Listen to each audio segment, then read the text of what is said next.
আমি মিডিয়াতে এসে অনেক গালি শিখছি। আমি যখন নতুন আসছি আমি অনেক পলিটিক্সের শিকার হয়েছি, অনেক রকমের।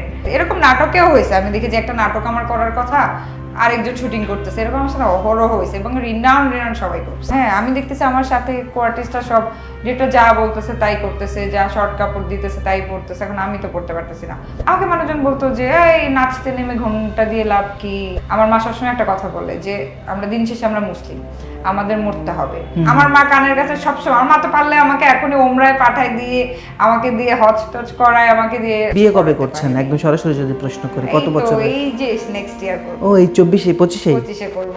বড় পর্দা দিয়ে শুরুটা হলো ছবি দিয়ে, এবং আপনি প্রথম সারির তারকাদের সাথে সেখানে কাজ করেছেন। আবার যখন নাটক করলেন এখানেও আপনি মোশাররফ করিমদের মতো মানে ছোট পর্দার জনপ্রিয় তারকাদের সাথেই আপনি কখনো, হ্যাঁ আপনি এ লিস্টেড তারকাদের সাথেই বেশি আপনাকে দেখা যায়।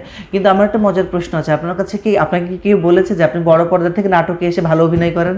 নাটকে ইমপ্রুভ হয়েছে বিকজ আমি অনেক হার্ড ওয়ার্ক করছি অ্যাক্টিংটা নিয়ে। যেহেতু আমি এটাই করতে হবে, তো আমি এটা ভালো করে করাটাই আমার জন্য ভালো একদম। তো আমি চিন্তা করেছি যে সিনেমাতে এসে সিনেমা করা, শেখার সুযোগ ডায়লগ প্রম্পট করে আই থিংক। হ্যাঁ, শেখার সুযোগটা ছিল না, বা ওই সময়টা কারোই নাই যে আমাকে একটু গ্রুমিং করাবে বা আমাকে একটু গাইড করবে, ওই সময়টা কারোই নাই।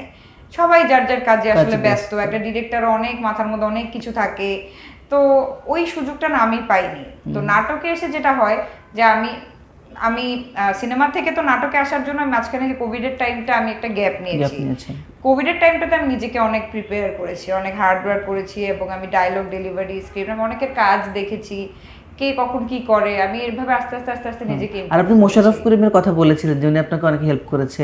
হ্যাঁ, যেমন মাঝে মাঝে আমি একটা কথা তো দুইভাবেও বলা যায় যে রনো কেমন আছো তুমি, আবার একটা এই রনো তুমি কেমন আছো, একটা কথাই কিন্তু অনেক ভাবে বলা যায়। তো আমি সামহাউ টাইম আমার কাছে মনে হয় যে এটা কোনটা দিব, একটু যখন একটু কোনো একটা জায়গায় কনফিউজ হয়ে যায়, ভাইয়াকে জিজ্ঞেস করি যে ভাইয়া এখানে ফ্ল্যাটে যাব নাকি একটু আপ ডাউন করব। ওই জিনিসগুলা ভাইয়া আমাকে খুব হেল্প করে, এবং আমার এই অ্যাক্টিং ভালো হওয়ার পিছনে ভাইয়া অনেক ক্ষেত্রে ভাইয়ার ক্রেডিট। ছোট পর্দা থেকে বড় পর্দা মানুষ যায়, কিন্তু আপনারটা মিক্স ম্যাচ হয়ে গেল কেন? বড় পর্দার জন্য আসলে আমার একটু টাইম দরকার ছিল। আমার মনে হচ্ছে আমি একটু ব্রেক নিই, আমি একটু অ্যাক্টিং শিখি, আমি একটু কাজ করি, আমি আরেকটু বড় হই, একটু ম্যাচিউরড হই, একটু পলিটিক্স শিখি, একটু গেম শিখি, তারপরে আমি আবার বড় পর্দায় ব্যাক করব।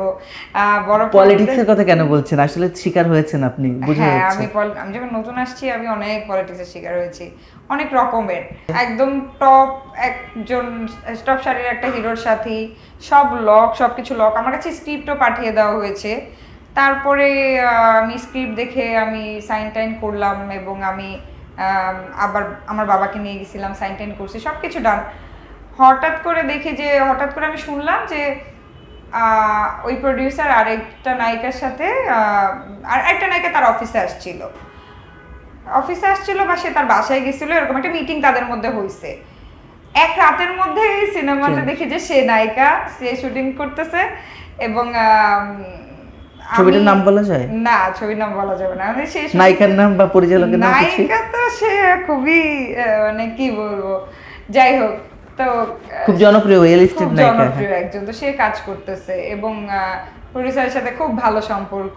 এই সেই আমার সাথে তো ফর্মাল ছিল, আমি সবার সাথে ফর্মালি মিশি, আমার দ্বারা ওগুলা হয় না। মানে আমি মানুষকে অয়েলিং করতে পারি না, আমি যে যা আমি সেটাই বলবো, তুমি যা আমি তাই বলবো, এবং আমি যদি না দিই আমি খামাখা তোমাকে অয়েলিং করবো না। সো আমার কাছে মনে হয় আমার কথার দাম আছে, আমি একটা কথা বলবো, এটার ভ্যালু থাকা উচিত।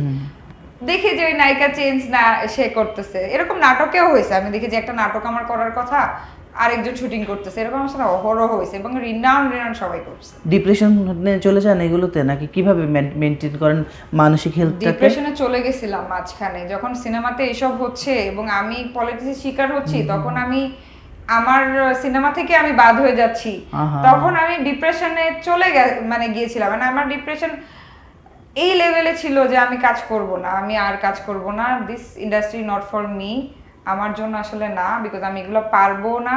আমাকে মানুষজন বলতো যে এই নাচতে নেমে ঘন্টা দিয়ে লাভ কি, হ্যাঁ ও, এগুলো ডিরেক্টর বলতো? যা বলে তাই করতে হবে, বা ক্যারেক্টার যেটা ডিমান্ড করে সেটা করতে হবে, এই সব পছন্দ না। হ্যাঁ আমি দেখতেছি আমার সাথে কোয়ার্টিস্টরা সব ডিরেক্টর যা বলতেছে তাই করতেছে, যা শর্ট কাপড় দিতেছে তাই পড়তেছে, এখন আমি তো পড়তে পারতেছি না।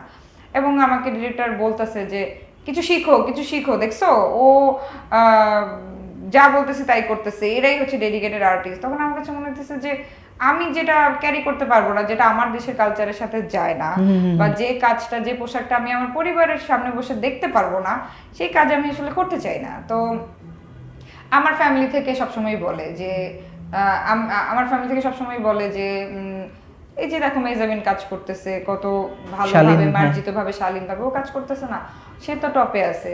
মানুষ যদি আসলে ওগুলো পছন্দ করতো তাহলে তো ওরা টপে, ওরা থাকতো না। হ্যাঁ, রাইট, ঠিক হ্যাঁ, বলেছেন তো একদম। বাংলাদেশের মানুষ এবং আমার বাবা মা, আমার মা 5 ওয়াক্ত নামাজ পড়ে। আমার মা সবসময় একটা কথা বলে যে আমরা দিন শেষে আমরা মুসলিম, আমাদের মরতে হবে। আমার মা কানের কাছে সবসময়, আমার মা তো পারলে আমাকে এখনই ওমরায় পাঠায় দিয়ে, আমাকে দিয়ে হজ টজ করায়, আমাকে দিয়ে তাহলে কি মিডিয়াতে আসার ক্ষেত্রে সাপোর্ট পাননি আপনি?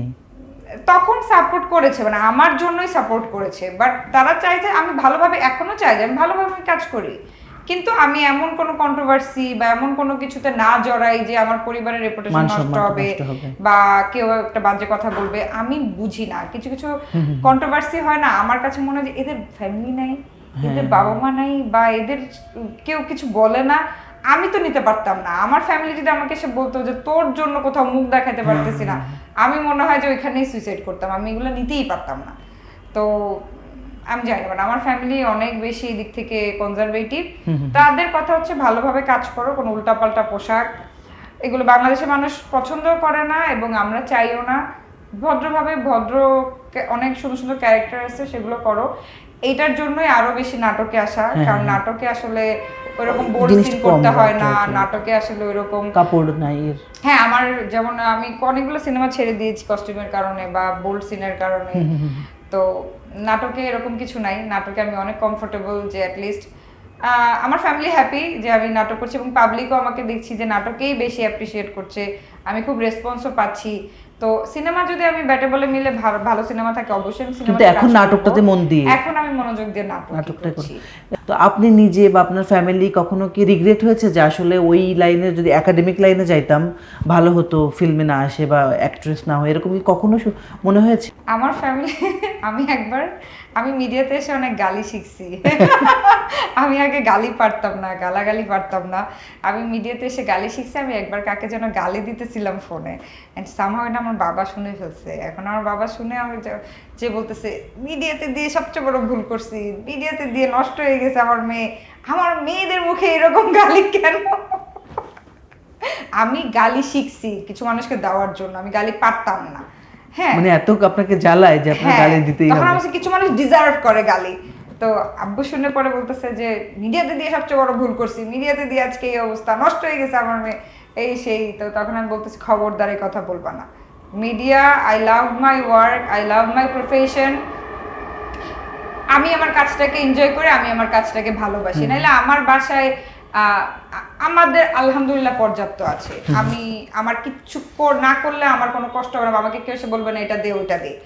বাট তারপরেও আমি দেখো, আমি গরমের মধ্যে আমি আরামে এসি ছেড়ে ঘুমায় থাকতে পারি, বাট আমি উঠে সকালবেলা আমি পুবাইলে যাই, পুবাইলে গিয়ে কোনোদিন দেখি হাঁটু পানি কাদা, সেই হাঁটু পানি পাড়ায় আমাকে শুটিংয়ে যাইতে হয়, এবং আবার রাতে আমার সেই হাঁটু পানি পাড়ায় আমাকে আসতে হয়। সারাদিন গরম, মোবাইলে তো জানোই তো কারেন্টও থাকে না ঠিক মতো, ইলেকট্রিসিটি থাকে না, এসি তো অনেক দূরের কথা, ওখানে গরম লাগে, পোকামাকড় কামড়ায়, বাট আমি আমার কাজটাকে ভালোবাসি, এই জন্য আমার এত কিছু করে। আমার বাবা ইভেন আমাকে ফোন করে আমার প্রতিদিন আমার বলে দরকার কি, দরকার কি, আর দরকার কি হয়েছে। তো আবার একটা ডিরেক্টর আমাকে নিছে, আমার তার কাজটা শেষ করে দিয়ে আসতে হবে না, আমাকে ফোন করে বলবে কি 8টার মধ্যে রওনা দিবা, রাস্তাঘাট ভালো না, দিনকাল ভালো না, ডাকাতি হয়, এই হয়, 8টার মধ্যে হবে, তুমি বললে হবে 8টার মধ্যে রওনা দিবা। আমি যে লোকটার কাজ গেছি আমার তার কাজটা শেষ করে দিয়ে আসতে হবে না। যেদিন আমার আবু বল ঠিক আছে যা, তোর কিছু হলে আমি জানি না, তোরটা তুই বুঝবি, মানে আমি বলি যে আসলে আমার কাজটাকে আমি এত ভালোবাসি যে আমার যে ডাকাত ধরতে পারে বা আমার যে কোনো একটা রাতের বেলা সমস্যা হতে পারে এটাও আমার মাথায় মাথায় থাকে ওঠে না। নাই। আমার হচ্ছে আমি এটা নিছি, এটা আমাকে আমি একটা কমিটমেন্ট করছি, আমাকে এটা কমপ্লিট করতেই হবে। হ্যাঁ, আসলে okay, okay, আমি আমার কাজটাকে ভালোবাসি, মানে কাজ ছাড়বো না বলতে কি আমি যতদিন চাইবো অতদিনই করবেন। অতদিন করব। কেউ আমাকে এটা কোনো কিছুতেই কেউ আমাকে ফোর্স করে আমাকে দিয়ে কখনো আর কিছু বিয়ে কবে করাতে করছেন পারেনি। একদম সরাসরি যদি প্রশ্ন করে এই কত তো, বছর? এই যে নেক্সট ইয়ার করব। ও এই 24 25 25-এ করব। বাহ, congratulations অগ্রিম। থ্যাংক ইউ, বাট বিয়ের সাথে কাজের কোনো সম্পর্ক সম্পর্ক নাই, নেই। বিকজ আমি কাজ করে যাব। এবং যে যাকে কদিন বিয়ে আমার করবেন ভালো ওর মধ্যে মিডিয়ারও না আই থিংক। এগুলো এখন বলবো না, আচ্ছা, আচ্ছা, এগুলা আচ্ছা। আরেকটা বিয়ে স্পেশাল ইন্টারভিউ হ্যাঁ, হবে হ্যাঁ। সেইটাতে বলবো, এখন বলবো না। এখন আপাতত নাটকে কাজ করছি, I am happy with my work, এটাই। আর বার্তা 24 দর্শকের জন্য কি বলবেন? বার্তা 24 এর দর্শকদের জন্য বলবো যে খুবই সুন্দর একটা ওদের অফিস এবং খুব সুন্দর পরিবেশে খুব ট্যালেন্টেড কিছু মানুষ কাজ করে আপনাদের জন্য। আপনারা এদের সাথে থাকবেন, আমি তো ওদের সাথে আছি এবং ওরা সবসময়ই আমি দেখেছি যে সেলিব্রিটিদের পাশে থাকে, তা আপনারাও ওদের পাশে থাকবেন। Thank you. Thank you.